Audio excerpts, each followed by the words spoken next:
Hi, welcome to our live stream presentation today. We'll be talking about free collections on Ancestry and the World Archives Project. My name is Anna Fector, and I am the Community Operations Manager here at Ancestry.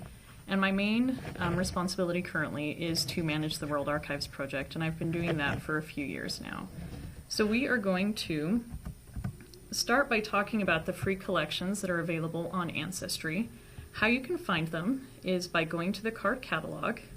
It's the bottom option under search, and I'll show you that in just a moment, and then enter free in the keyword search. So as I get to my browser, you'll see that we have quite a few free collections. You'll see I'm not signed in even. Just typing free into the keyword search, and you come up with 780 free collections that we have. You can go and then filter down using the collections. I can just say I want to see the free census collections, and that'll bring up all the census collections that are currently free, given the time range of the 1900s, and it'll pull up even fewer. So you'll see that the 1940 census is currently free, and that is going to be free for the next while. It will be one collection that will not remain free forever, but it is one that you can use at this point. Collections that will remain free forever are a few that we have made contractually free, or ones that were keyed through the World Archives Project. The World Archives Project is our community keying initiative, and it allows everyone the opportunity to index records and to help create indexes for the records. If I search for World Archives Project, it will come up with not exactly what I was hoping it would. Let's see. I'm going to need to put quotation marks around it. And then you'll come up with all of the collections. And if I up that, you'll see that there's currently 145 databases that have been contributed by the community. And how do you get started? You get started by going to the Collaborate tab, and the third option down is the World Archives Project. Then download and open the software. Sign in just using your Ancestry username and password. If you don't have one, you'll be led through that process when you go to the World Archives Project page on Ancestry. You'll then just click on Download Image Sets and select a project, and then you get started from there. So when we go back to the site, I'm going to show you there. Go to Collaborate and the World Archives Project, and this brings you to the basic front page of the project. You'll note down in this corner we have the World Memory Project. That is part of the World Archives Project. We've partnered with the United States Holocaust Memorial Museum to digitize and then index the records of survivors and victims of the Holocaust. And so it's a subset of the records that we are indexing.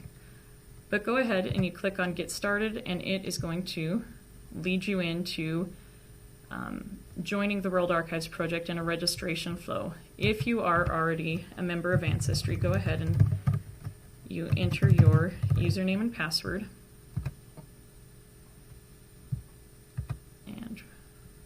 It will lead us to the download page. Simply click on Download. Whether you're in Firefox or in IE, it will give you some instructions. We don't currently have any. You'll see I'm in Chrome, but we don't have specific instructions there. And then I wanted to make note that we also have a Mac version available. So if you are on a Mac, it will detect that you're on a Mac, and the instructions will come up that you can use, be it in Safari or whatever browser that you're using. Clicking on download is going to start that process, and I already have it downloaded, so I'm going to show you what it looks like. You'll see this is the keying tool. It is the software that will come up once you have downloaded, and again you use your Ancestry username and password to sign into the keying tool. And you'll see I have an image set already downloaded that I've been working on. But following through, we'll click on the Download Image Sets, and it's going to bring up a list of 30+ projects that we're working on. you can sort them. I'll say we're going to sort by ease of keying, and this means typically the ones showing here may be typewritten, or they'll have nicer handwriting to read, and we have judged them to be easier keying. We'll download a California Railroad employment record, and you'll see it goes through a process of downloading that information. What that's doing is actually downloading these records in the image set, or the images in the image set, to your system temporarily so that you can open up and see the records in the screen here. This information that pulls up is what we call our project instructions, and it's basic information about indexing the project. Things that may be different between this project and the next.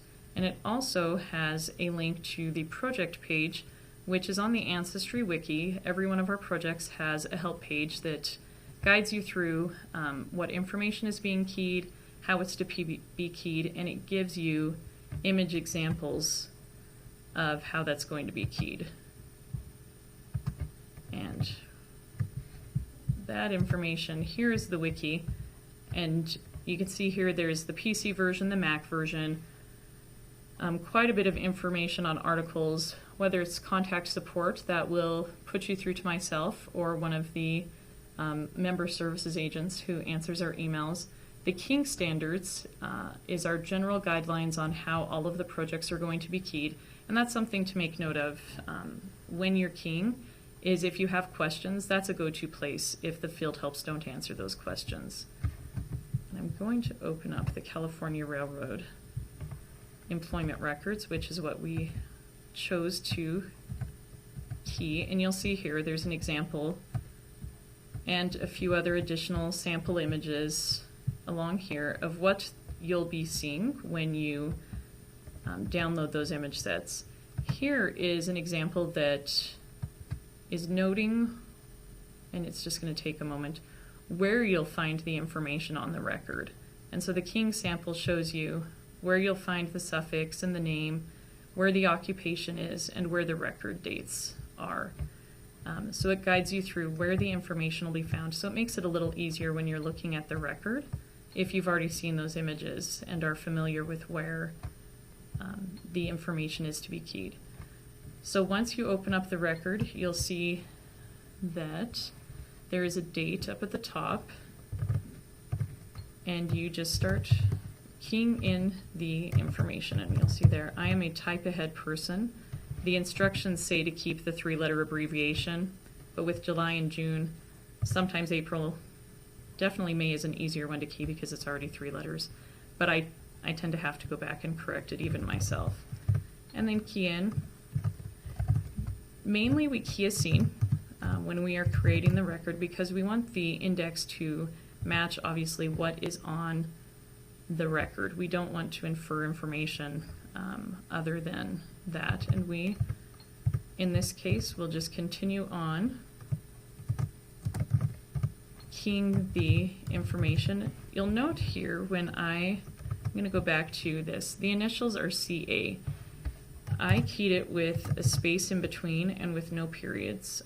The periods we end up generally stripping out, but the space is important because that's noting that it's the 2 separate initials. I like to use my name as an example. My initials spell ALF. Some of you may remember the 80s show ALF, of that kind of orange fuzzy alien character. And my favorite saying is, I'm A.L. Fector, not ALF. If we had typed just CA or in my name AL, those would go together. And again, I'm not Al either, I'm Anna, Louise. And so the importance of little things such as that, keying a space in between, will make a difference when someone is researching through the records. As we go through and type the records, you'll note that some of the fields will automatically fill in, and that's where we set the project up. We can denote what it is needing to do. Basic things. Here I'm going to note, Bennett was a little bit easier to see, but I'm pretty sure that says BREAUX, but I can zoom in just to see the record a little easier. Another thing, if I want to see a little bit more of the record, I can move the screen up and down I can move the data up and down. It will not move with you as you type, as some of the other keying products will that are out there, be it Family Search Indexing. FreeBMD, I believe, still uses Excel, so it doesn't have the same setup, but there's a few others that you can index through the community. And so, zooming in, I can see that that does say bro. It is not in our dictionary, so I can F7 it or accept it to say that, yeah, I'm pretty sure that that's what the record does say. You'll note over here on the left-hand side that this information changes as I tab through the fields. And what that is that's the data that is, oh, and you'll see sometimes you get an error just like with other software. I am going between tabbing and clicking through the mouse field, and it is not liking that right now. But it will change as you move through the records to let you know what information, and that's what we call the field help.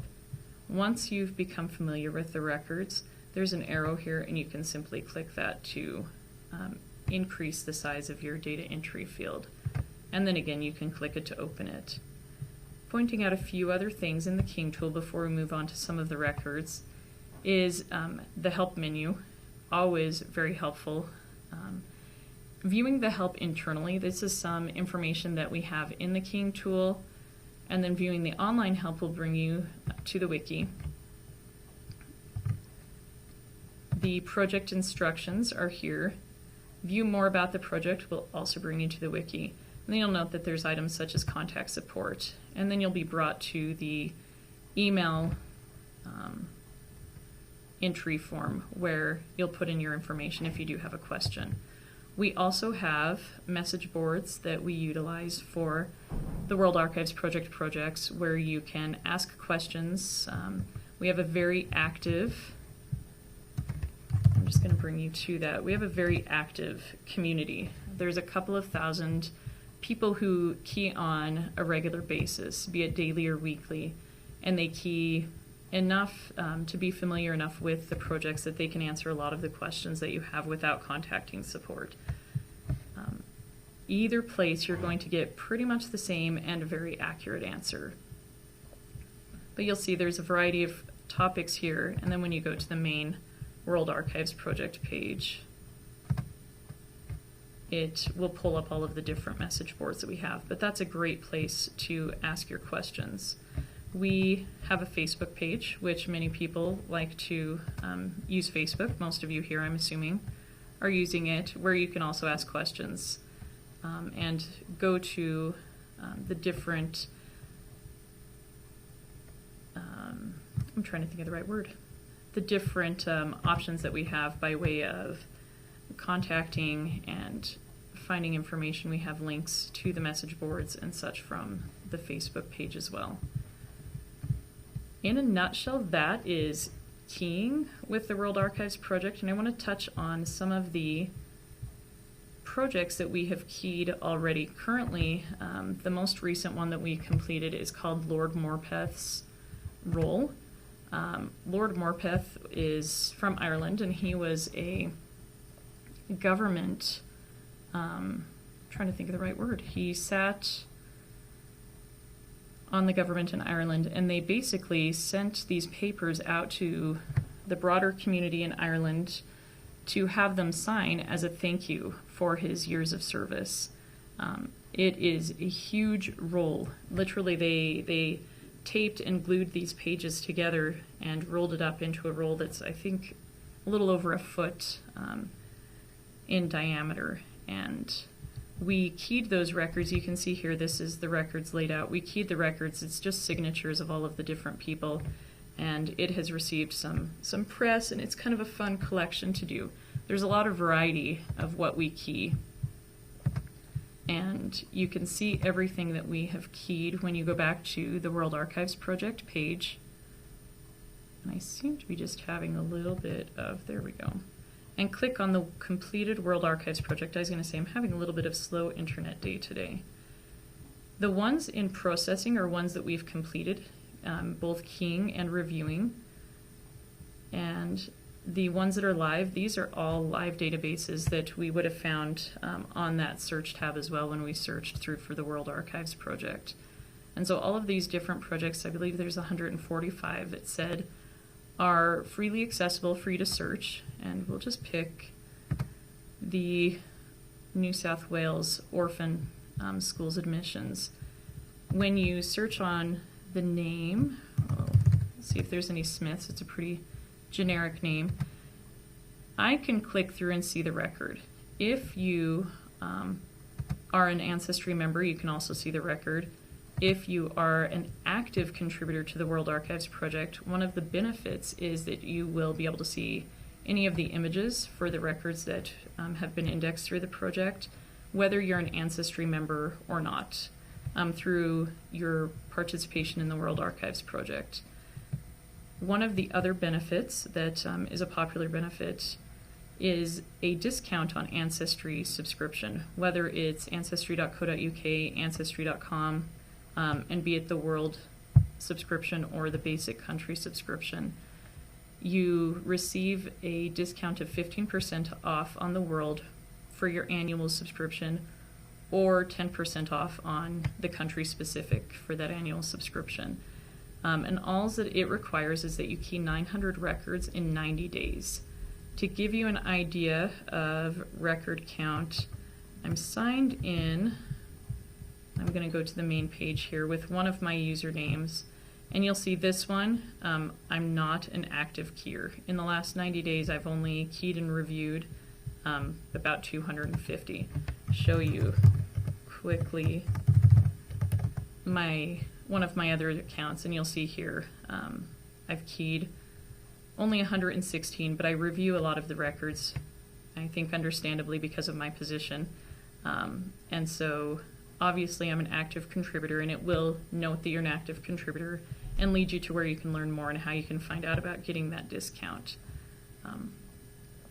And overall, you'll see I haven't done too bad. We have, like I said, quite an active community, and many of them have keyed in the hundreds of thousands of records. But what's important to note is that whether you have keyed hundreds of thousands of records or whether you have time to key 10 records, it's your contribution that makes a difference.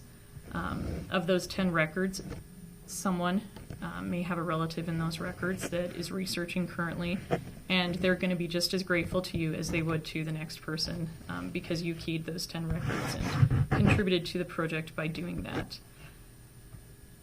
It's kind of that no matter how big or small, every one of us counts. I have a 5-year-old daughter who watches Horton Hears a Who, and that reference of how big or how small a person is a person.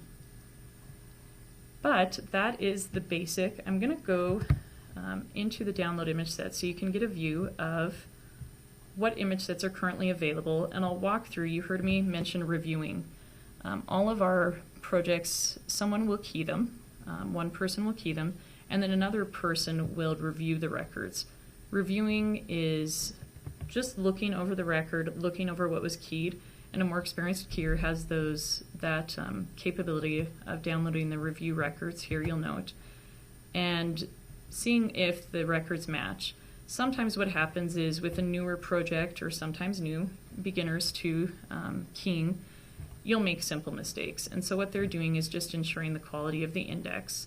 And you as a contributor will then be able to view your accuracy for the project. So depending on how many fields that you've entered and how many they had to change is what your accuracy is. Basically, it's just meant to be an indicator of whether there could be an issue or not. You'll see, I'm going to move that out of the way. Here I have excellent accuracy.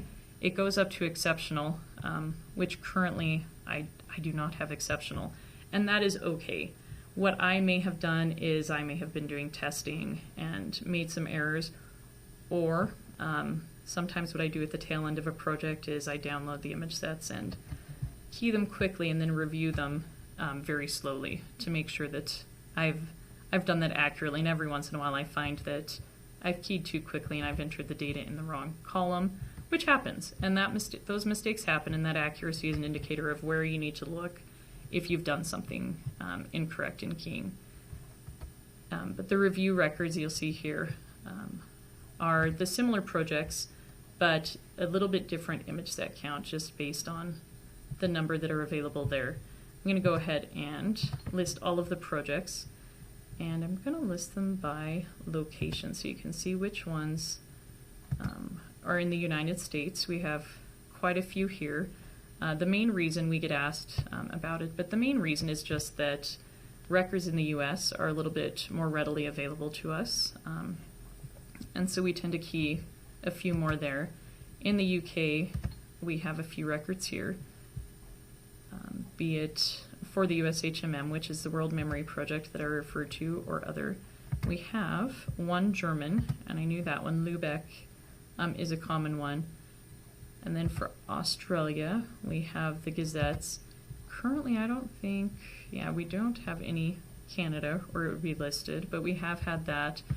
France, we have, so all of them here will have some. The Czech Republic, that's going to be USHMM records, so related to the Holocaust Museum.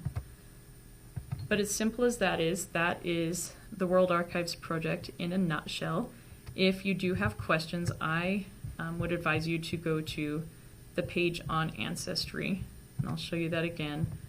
Under the Collaborate tab, under the World Archives Project, that is where you'll find information regarding the project, all of the different projects that we have, and how you can download and become a participant in the World Archives Project and help us add to that growing list of free databases that are available on Ancestry.